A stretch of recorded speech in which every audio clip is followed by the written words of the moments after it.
Hello बच्चों, आज का जो टॉपिक है वो है बेटा how do enzymes bring about such high rates of chemical conversion. Last time हमने ये पढ़ा था कि यदि किसी बायोकेमिकल रिएक्शन में एडिशन ऑफ एंजाइम यदि हो जाए तो उसकी जो रेट है वो बहुत ज़्यादा इनमर्सली अमाउंट में बढ़ जाती है। तो आज हम यही देखेंगे कि कैसे बढ़ती है। The chemical which is converted into product is called substrate। सबसे पहली बात ये आती है बेटा कि जो केमिकल कंपाउंड जिसे हमें स्पेसिफिक प्रोडक्ट में बदलना है उसको हम क्या कहते हैं, उसको हम सबस्ट्रेट कहते हैं। इसको हम S से डिनोट करते हैं। उसके बाद है this substrate bind at the active site of enzyme to form a specific product. और वो जो सबस्ट्रेट मॉलिक्यूल है बेटा, आपको बताया कि एंजाइम जब 3 डायमेंशनल स्ट्रक्चर होता है तो वो आपस में क्रिस क्रॉस फॉर्म करके वो जो उसकी चैन होती है वो एक एक्टिव साइट पॉकेट से बन जाते हैं एंजाइम के अंदर। उनको हम एक्टिव साइट कहते हैं। उन एक्टिव साइट पे वो जो सबस्ट्रेट है बाउंड कर जाता है और बाउंड होके वो क्या बना लेता है, एक स्पेसिफिक प्रोडक्ट। इसको हम ऐसे दिखा सकते हैं कि सबस्ट्रेट है एंजाइम की एक्टिव साइट पे बाइंड करेगा और एक स्पेसिफिक प्रोडक्ट में कन्वर्ट हो जाएगा। इस टाइप से बेटा जैसे हम एंजाइम का से लेके चले तो इस टाइप से बेटा क्या बन जाते हैं, एंजाइम के अंदर एक्टिव साइट है वो जनरेट हो जाते हैं और इन एक्टिव साइट के ऊपर यहाँ पे सबस्ट्रेट है वो जो केमिकल जो हमें एक प्रोडक्ट में कन्वर्ट करना है वो यहाँ पे आके बाइंड करेगा। बाउंड होने के बाद वो फिर एक स्पेसिफिक प्रोडक्ट में कन्वर्ट हो जाएगा। The substrate molecule has to bind at the active site। अब आपको पता है कि सबस्ट्रेट को प्रोडक्ट में बदलने के लिए एंजाइम की जो ये एक्टिव साइट है यहाँ पे आके क्या करना होगा, उसको सबस्ट्रेट को बाउंड होना पड़ेगा with in A given pocket in an enzyme. Enzyme के अंदर आपको एक गिवन क्लेफ्ट या पॉकेट दिखाई देगा एक ऐसे ही, इसको हम एक्टिव साइट कहेंगे। तो उस एक्टिव साइट पे सबस्ट्रेट को बाउंड होना पड़ेगा प्रोडक्ट में कन्वर्ट होने के लिए। So the substrate has to diffuse toward the active site। इसलिए फिर क्या करता है, जो सबस्ट्रेट है वो डिफ्यूजन के द्वारा एक्टिव साइट तक पहुंचता है। वो जहाँ पे उसकी हाई कंसंट्रेशन है वहां से किसकी तरफ मूव करेगा, एक्टिव साइट की तरफ, क्योंकि वहां पे सबस्ट्रेट की कंसंट्रेशन क्या है, लो है। उसके बाद है thus there is obligatory formation of an enzyme substrate complex।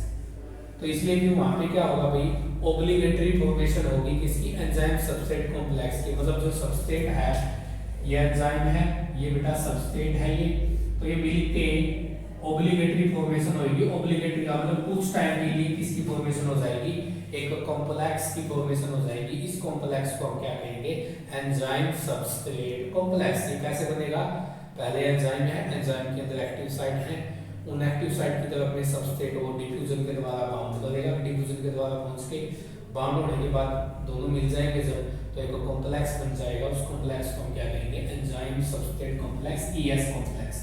E का मतलब एंजाइम, S का मतलब है substrate. This is a transient phenomena. और जो ये एंजाइम सबस्ट्रेट कॉम्प्लेक्स बनने का फिनोमेना है, ये ट्रांजिएंट फिनोमेना है, ये कुछ ही टाइम के लिए रहता है ये। एंड ड्यूरिंग दिस और इस फेज के दौरान new structure of substrate called transition state is form. जो सबस्ट्रेट है इसका स्ट्रक्चर चेंज हो जाता है और चेंज हो गया नया स्ट्रक्चर जो बनता है सबस्ट्रेट का, उसको हम क्या कहते हैं, उसको हम ट्रांजिशन स्टेट का नाम देते हैं। मतलब जब एंजाइम सबस्ट्रेट कॉम्प्लेक्स बनता है तो इस दौरान जो सबस्ट्रेट का स्ट्रक्चर है वो चेंज हो जाता है और वो चेंज हुआ जो स्ट्रक्चर है उसको हम क्या कहते हैं, ट्रांजिशन स्टेट। उसके बाद है soon after the bond breaking up. Enzyme substrate complex बनने के बाद इनके बीच का जो बॉन्ड है ये बॉन्ड टूटेगा भाई।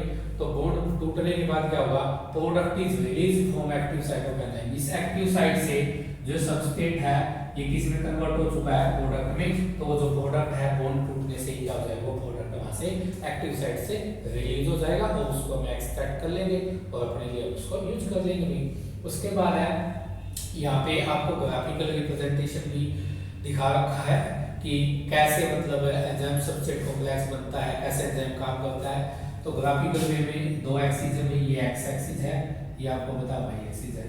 एक्स एक्सिस पे हम लेके चलते हैं प्रोग्रेस ऑफ रिएक्शन कि भाई कितनी प्रोग्रेस है, भाई सबस्ट्रेट जब बाउंड करेगा तो कितनी प्रोग्रेस है, और जब कॉम्प्लेक्स बनेगा तो कितनी प्रोग्रेस है, और प्रोडक्ट बनेगा तो कितनी प्रोग्रेस है। उसके बाद ये वाई एक्सिस पे हम लेके चलते हैं इसकी पोटेंशियल एनर्जी में कितनी एनर्जी जो रहा है। तो जो आपको ग्राफ अभी वो इस टाइप से सिग्मोइड शेप का हमें ग्राफ अभी वो अपडेट होता है। ऐसे है देखो, सबसे पहले यहाँ पे भी सबस्ट्रेट है। सबस्ट्रेट जब बाउंड कर रहा था एंजाइम के साथ, मतलब डिफ्यूजन हो रहा था, उस टाइम पे प्रोग्रेस वो स्लो है। लेकिन जैसे ये बाउंड कर गया तो बाउंड करने के बाद बीच में एक स्टेट आ गई हुई। ये जो स्टेट है इसको कौन सी स्टेट कहते हैं? ट्रांजिशन स्टेट कहते हैं।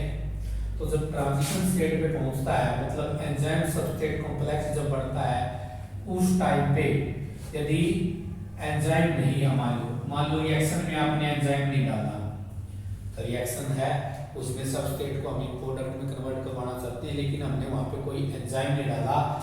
तो पहली सिचुएशन ये कि आपने एंजाइम नहीं डाला, तो नहीं डाला तो उससे फिर क्या हो जाता है, एक एनर्जी होती हुई एक्टिवेशन एनर्जी। इसको समझो क्या होती हुई है, the difference in average energy content of substrate from that of transition state is called activation energy. कि जो सबस्ट्रेट की कंसंट्रेशन है या फिर कंटेंट है, जो सबस्ट्रेट का जितना भी कंटेंट है उसकी जो एवरेज एनर्जी है, और जो ट्रांजिशन स्टेट है उस टाइम पे जो एनर्जी है, उन दोनों के बीच का जो डिफरेंस है भाई वो एक्टिवेशन। तो सीधा याद रखना भाई, एक्टिवेशन एनर्जी जितनी ज्यादा होगी ना, रिएक्शन उतनी ज्यादा स्लो होगी, और एक्टिवेशन एनर्जी जितनी ज्यादा कम होगी, रिएक्शन उतनी ज्यादा फास्टली होगी। तो यहाँ पे ध्यान से देखो बेटा, यहाँ पे कोई एंजाइम नहीं है मान लो रिएक्शन में, तो उस टाइम पे क्या होगा, जो एक ट्रांजिशन स्टेट है, मतलब यहाँ पे सबस्ट्रेट है, ये सबस्ट्रेट और यहाँ पे ट्रांजिशन स्टेट, इनका बीच का जो डिफरेंस है भाई ये बहुत ज्यादा हो जाएगा। मतलब एक्टिवेशन एनर्जी विदाउट एंजाइम, बिना एंजाइम के एक्टिवेशन एनर्जी बहुत ज्यादा होगी, और एक्टिवेशन एनर्जी यदि ज्यादा होगी तो रिएक्शन है वो बहुत ज्यादा स्लो चलेगी, क्योंकि यहाँ पे कोई एंजाइम नहीं। दूसरी सिचुएशन लेके चलते हैं कि भाई एंजाइम है रिएक्शन में, रिएक्शन में एंजाइम होगा तो सबस्ट्रेट है, ये सबस्ट्रेट के बाद ये ट्रांजिशन स्टेट आएगी इसकी। तो ये ट्रांजिशन स्टेट पे ये जो गैप है ना सबस्ट्रेट की एवरेज एनर्जी का और ट्रांजिशन स्टेट की एनर्जी का, ये गैप कम हो जाएगा, मतलब एक्टिवेशन एनर्जी कम हो जाएगी। एक्टिवेशन एनर्जी कम होगी तो ये फटाफट से सबस्ट्रेट है ये किसमें कन्वर्ट होगा, स्पेसिफिक प्रोडक्ट में। ये थोड़ा सा लेट होके आएगा, देखो ऊपर जो है ना हाई वैल्यू, ले थोड़ा लेट कन्वर्ट होगा प्रोडक्ट में, क्योंकि यहाँ पे आपने एंजाइम नहीं डाला है। एंजाइम न डालने के कारण एक्टिवेशन एनर्जी ज्यादा होगी, एक्टिवेशन एनर्जी ज्यादा होगी तो सबस्ट्रेट है वो लेट क्या होगा, प्रोडक्ट में कन्वर्ट होगा, मतलब प्रोसेस फास्टली नहीं होगी। लेकिन दूसरी सिचुएशन क्या है कि हमने एंजाइम्स डाला है, तो एंजाइम डालेंगे तो भी एक्टिवेशन एनर्जी लो हो जाएगी, और एक्टिवेशन एनर्जी लो होगी तो ये प्रोडक्ट के अंदर जल्दी कन्वर्ट हो जाएगा। तो ये बेटा इस तरीके से जो एंजाइम है वो क्या करते हैं बेटा, काम करते हैं। बीच में एक स्टेट आती है उसको हम क्या कहते हैं, एंजाइम सबस्ट्रेट कॉम्प्लेक्स। नेक्स्ट जो हमारा टॉपिक रहेगा वो है नेचर ऑफ एंजाइम एक्शन। उसमें हमें यही पढ़ना है कि एंजाइम सबस्ट्रेट कॉम्प्लेक्स बनता है, इसी को ही दोबारा से रीड करेंगे, थोड़ा सा उसके अंदर एक्स्ट्रा इन्फॉर्मेशन आ जाएगी। तो आज के लिए बेटा इतना ही, बाकी हम अगले लेक्चर में करेंगे। Thank you.